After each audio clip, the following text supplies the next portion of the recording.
सुकृतं पतति प्रेषितं मनः केन प्राणः प्रथमः प्रैतियुक्तः केनेषितां वाचमिमां वदन्ति चक्षुश्रोत्रं कौ देवो युनक्ति। किसकी प्रेरणा और निर्देश से मन अपने लक्ष्य की ओर बढ़ता है? किसके आदेश से प्राण सक्रिय होता है? लोग जो वाणी बोलते हैं वह किसकी इच्छा से होता है? वह कौन है जो आंख और कान को देखने और सुनने को प्रेरित करता है?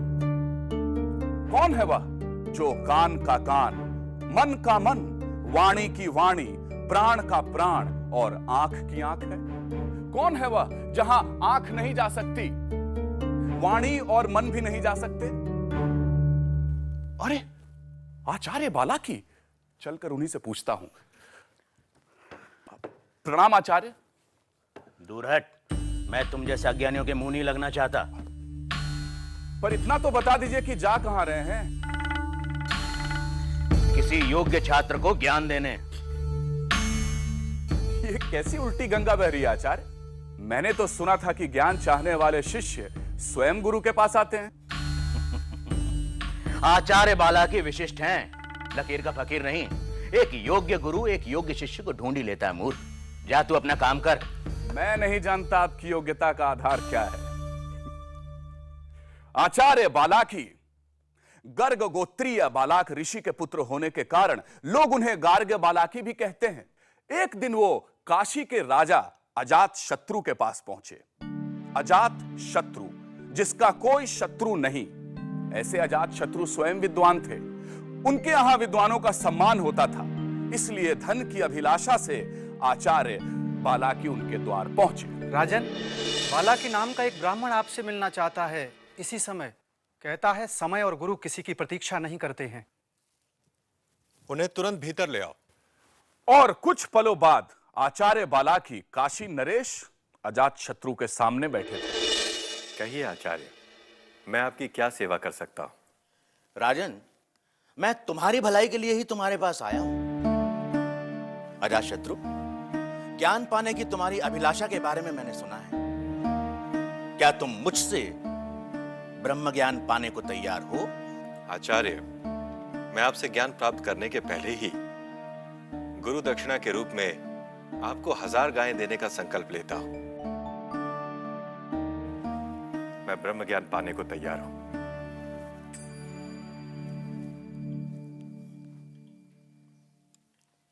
तो सुनो राजन, सूर्यमंडल में प्रकाश के रूप में जो तेज है वही ब्रह्म है। नहीं आचार्य, यह सर्वोच्च सत्य नहीं है। सूर्यमंडल में जो तेज है उससे अंधेरा दूर होता है, फसलें पकती हैं, बारिश होती है और उसी से जीवों को जीवन मिलता है। यह मैं जानता हूं। आप वह बताएं जो मैं नहीं जानता।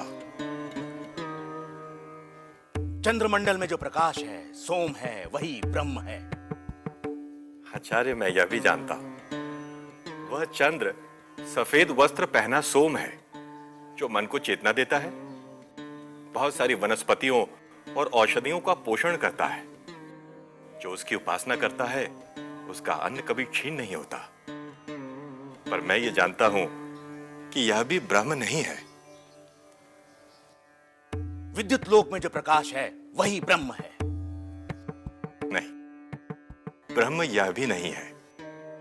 मैं इस विद्युत की उपासना तेजस्वी रूप में करता हूं, क्योंकि जो इसकी उपासना करता है वो तेजस्वी होता है और उसकी प्रजा तेजस्वी। तो सूत्रधार, किसी भी वस्तु का अभाव न होने वाले रसिकों के पास समय और धैर्य का अभाव है। तो क्या अजातशत्रु और बालाकी के संवाद का संकलन नहीं हो सकता? क्यों नहीं हो सकता नटी? तो रस की अभिलाषा रखने वाले रसिकों, बृहदारण्यक उपनिषद में वर्णित इस कथा के बालाकी ने उसके बाद आकाश, वायु, अग्नि, जल आदि में ब्रह्म होने की बात कही, पर अजातशत्रु ने उसकी सारी बातें अपने तर्कों से काट दी। आचार्य, सिर्फ इसे जान लेने से ब्रह्म को नहीं जाना जा सकता। आपने जो कुछ कहा, सूर्य, चंद्र, आकाश, वायु, जल, अग्नि आदि, ब्रह्म की पहचान है, पर वो स्वयं ब्रह्म नहीं।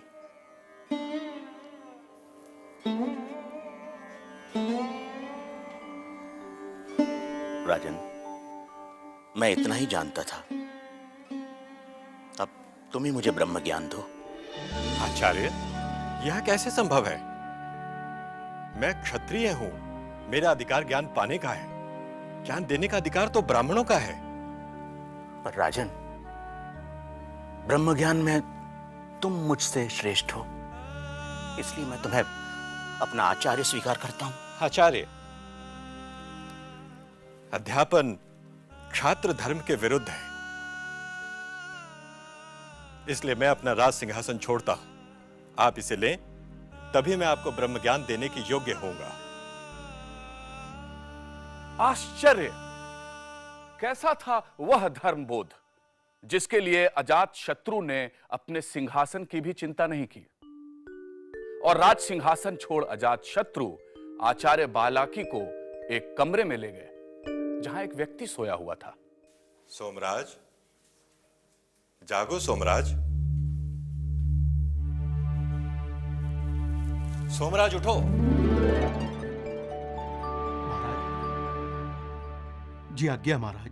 बालाकी, क्या तुम जानते हो कि नींद में यह व्यक्ति कहां चला गया था? कौन था वो जो सोया हुआ था? कौन था वो जो नींद में भी सक्रिय था? किसके कारण नींद में भी उसकी सारी इंद्रियां सक्रिय थी? क्या वह चेतना ही ब्रह्म है? सूत्रधार, क्या है यह चेतना जिसे ब्रह्म कहते हैं? नटी, अब तुम ही बताओ, किसकी चेतना से हमारी इंद्रियां सक्रिय होती हैं? किसकी चेतना से हम जीते हैं? किसकी चेतना से हम सांस लेते हैं? किसके न होने से हमारा अस्तित्व भी न होगा? उसे जानना ही ब्रह्म को प्राप्त करना है। बालाकी तो फिर भी मनुष्य था, उस ब्रह्म को जानना तो देवताओं के लिए भी कठिन था। देवताओं के लिए भी? क्यों? विश्वास नहीं हो रहा है ना? तो चलो, किनोपनिषद से मैं तुम्हें एक और कथा सुनाता हूं। एक बार देवताओं ने असुरों पर विजय प्राप्त की।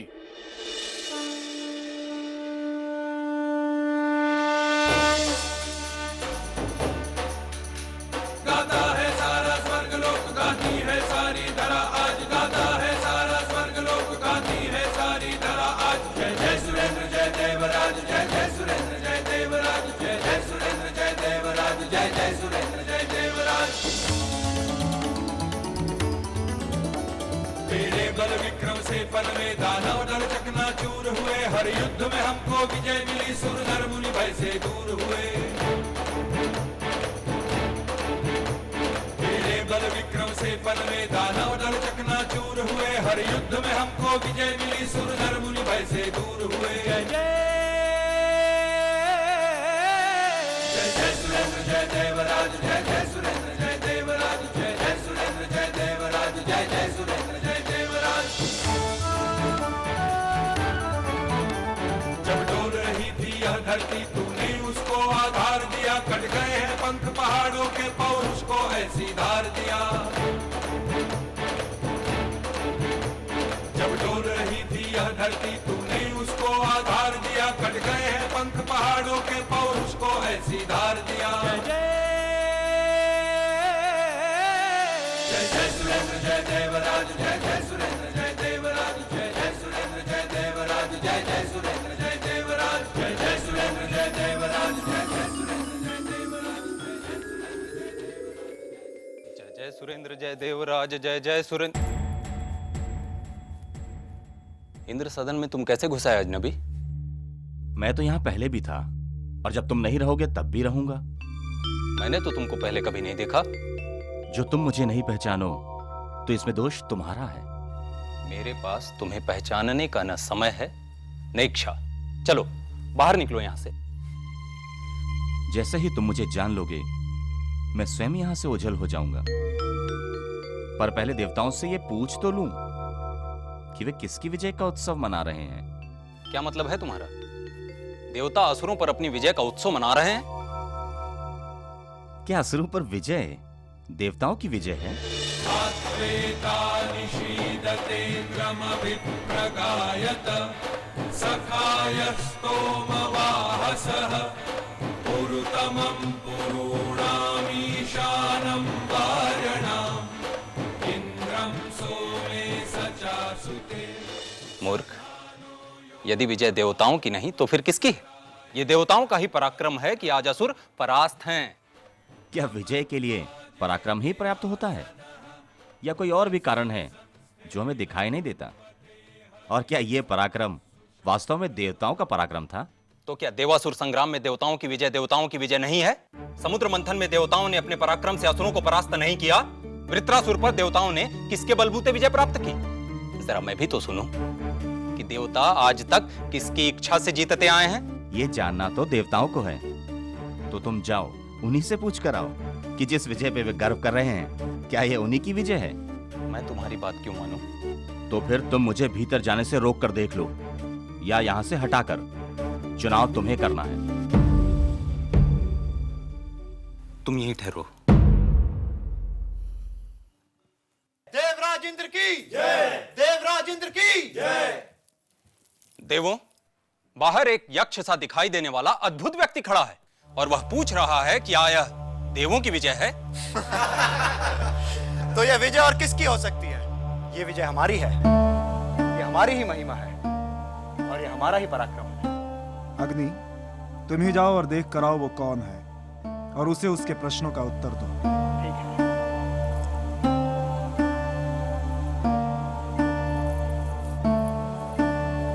कहाँ हो तुम? मैं कहां नहीं हूं।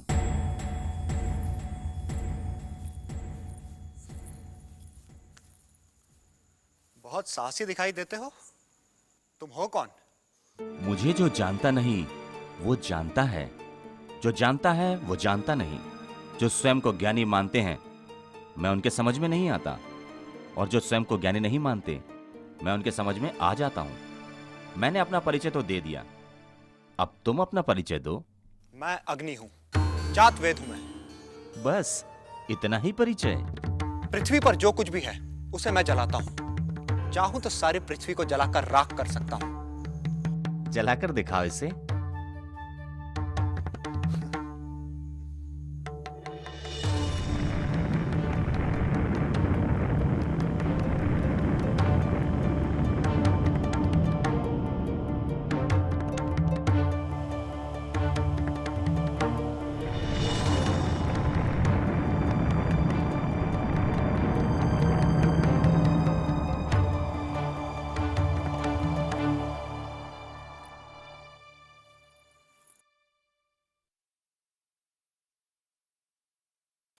वह जो अद्भुत है उसे मैं नहीं जान सका। वायु, तुम जाओ और जाकर देखो वो अद्भुत कौन है।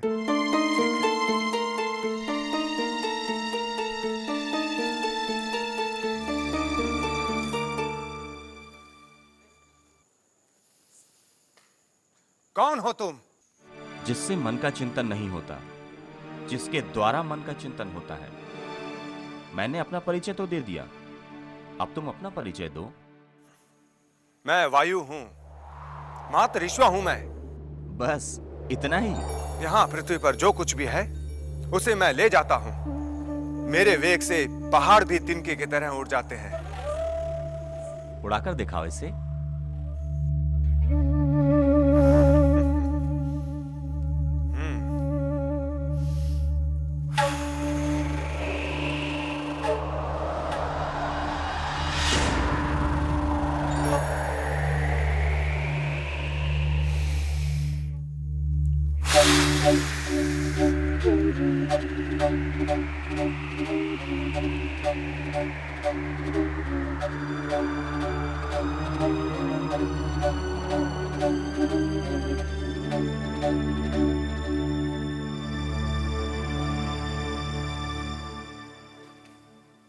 मघवन, वह जो अद्भुत है मैं उसे जान नहीं सका।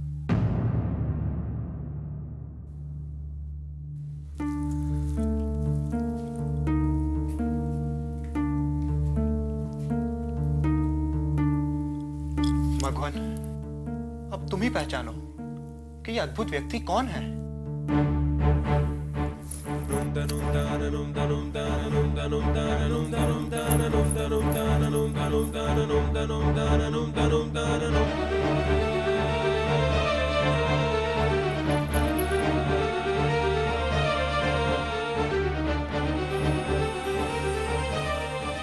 किसे ढूंढ रहे हो मघवन? देवी, यहाँ कोई यक्ष सा खड़ा था, क्या आपने उसे देखा? मैं उसे जानती हूँ मघवन। कौन था वह? इंद्र, किसकी इच्छा और प्रेरणा से मन चलता है, किसकी इच्छा से प्राण हलचल करता है, किसकी इच्छा से इस वाणी में शक्ति है, कौन आंखों और कानों को उनके उनके कामों की प्रेरणा देता है, कौन है वो जिसके कारण आग जलती है, किसके कारण वायु बहता है? कौन है श्रवण का श्रवण, मन का मन, वाणी की वाणी, प्राण का प्राण, चक्षु का चक्षु? कौन है वह जो वाणी से बोला नहीं जा सकता, वाणी जिससे बोली जाती है? कौन है वह जो आग में आग और वायु में प्रवाह है? इंद्र, वो अद्भुत ब्रह्म है जो बिजली की भांति आंखों की पलक झपकने के समान चमका और फिर लुप्त हो गया, ताकि तुम ये जान सको कि उसकी इच्छा के बिना ना तुम तिनके को जला सकते हो, ना तिनके को उड़ा सकते हो। तुम्हारी विजय का कारण तुम नहीं, वो ब्रह्म था। वो यक्ष ब्रह्म का अधिदैवत रूप था। वो ब्रह्म ही शुद्ध चैतन्य रूप आत्मा है।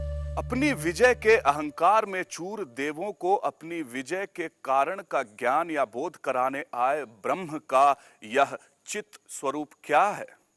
इंद्र, आत्मा सभी अवस्थाओं का साक्षी है, जो है और जो नहीं है उसका भी उसे ज्ञान है। इसीलिए मैं जानता हूँ, मैं देखता हूँ, मैं समझता हूँ, इन सभी अवस्थाओं या वृत्तियों का मैं साक्षी हूँ। और जिसे मैं नहीं समझ पाया या जिसे मैं नहीं जानता हूँ, उसका भी आत्मा के चित्त स्वरूप के कारण मुझे ज्ञान है।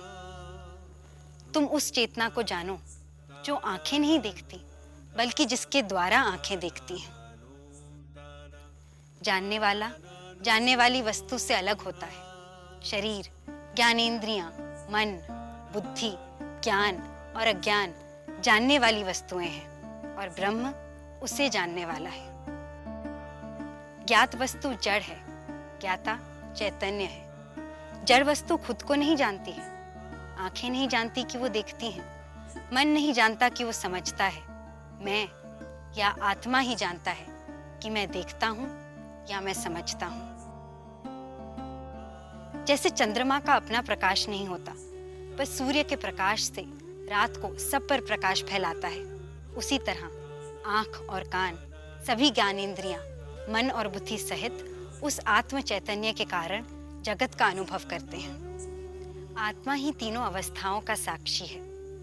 वो तीनों के भाव और अभाव को भासित करता है। जागृत में वो बाह्य जगत को जानता है, स्वप्न अवस्था में वो मन रचित जगत का अनुभव करता है और सुषुप्ति में इन तीनों के अभाव को महसूस करता है। तीनों अवस्थाओं में मौजूद रहकर वो सबको जानता है। वो ना किसी अवस्था से आसक्त होता है, ना लिप्त होता है। वो असंग है। देवी, इस संसार में हर वस्तु विचार के द्वारा जानी जाती है। जैसे पेड़ का विचार करते ही उसका चित्र मन में उभर आता है, पशु और पक्षियों का विचार करते ही उनकी छवि चित्त में उभर आती है। पर मैं उस स्वयं को, उस आत्मा को कैसे जान सकता हूँ? मघवन, उस स्वयं को जानने के लिए किसी माध्यम की आवश्यकता नहीं होती, क्योंकि वो स्वयं ज्ञान स्वरूप है। जैसे सूर्य को देखने के लिए किसी प्रकाश की जरूरत नहीं होती, वो स्वयं प्रकाश का स्रोत है। उसी प्रकार वो आत्मा इंद्रियों, मन अथवा बुद्धि द्वारा नहीं जाना जा सकता, उसे उसी की ज्योति द्वारा जाना जा सकता है।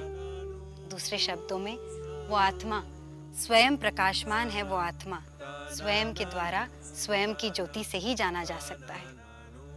वो बोध स्वरूप आत्मा ही यक्ष रूप में प्रकट हुआ और लुप्त हो गया। पर अन्य देवताओं के आगे मैं उस आत्मा को कैसे परिभाषित करूं?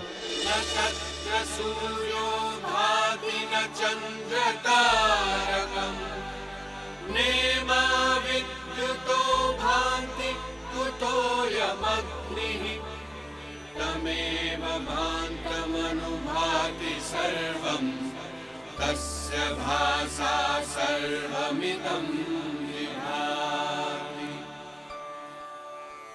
वहां न सूर्य प्रकाशित होता है न चांद तारे, ये विद्युत भी वहां चमकती नहीं, तो फिर यह अग्नि कहां से चमकेगी?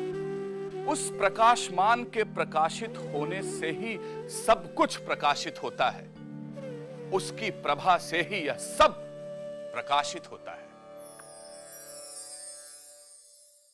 यस्य प्रसादात् भवमङ्गलार्था प्रसूतगङ्गोपनिषत् विशुद्धा समर्पयामो गुरुचिन्मयाय